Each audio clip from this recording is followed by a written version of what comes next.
Bonjour, dans cette vidéo, nous allons regarder ensemble comment on peut utiliser la trigonométrie pour calculer une longueur. Voilà le problème que nous essayons de résoudre. Nous souhaiterions calculer la longueur AS dans ce triangle ASM. Qu'avons-nous comme information? Eh bien, nous savons que le triangle ASM a un angle de 28 degrés au sommet A. Nous savons également que la longueur du côté SM est de 5 cm et nous ignorons donc la longueur AS.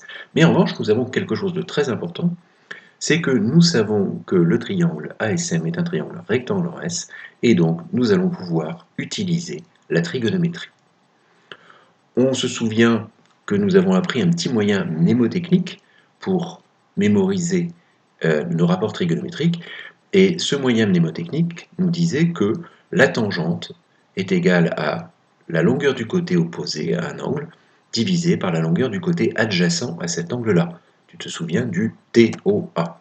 Eh bien, le TOA, c'est ce qui va nous intéresser ici, puisqu'effectivement, dans ce triangle rectangle, je connais la longueur du côté opposé à cet angle de 28 degrés et je cherche à calculer la longueur du côté adjacent.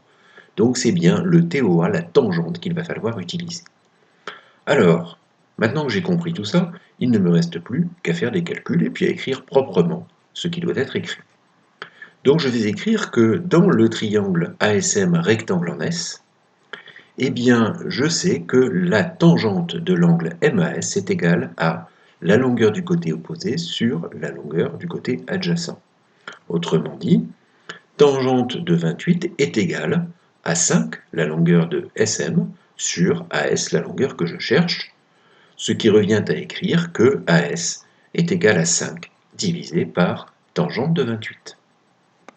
Il ne me reste plus qu'à calculer combien cela représente.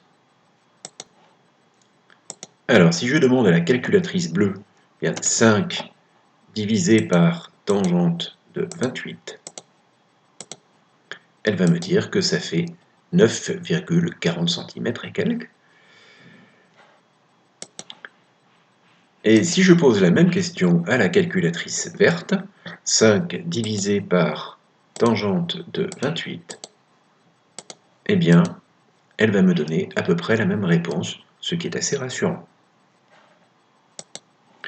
Il ne me reste plus, pour terminer mon travail, qu'à écrire proprement le résultat obtenu en faisant un arrondi raisonnable. Ici, j'ai décidé d'arrondir au centième.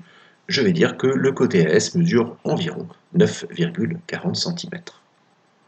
Voilà, cet exercice est terminé. Comme tu as pu t'en rendre compte, ce n'est pas si compliqué que ça, la trigonométrie. Revois cette vidéo tranquillement pour t'assurer que tu as bien compris comment procéder.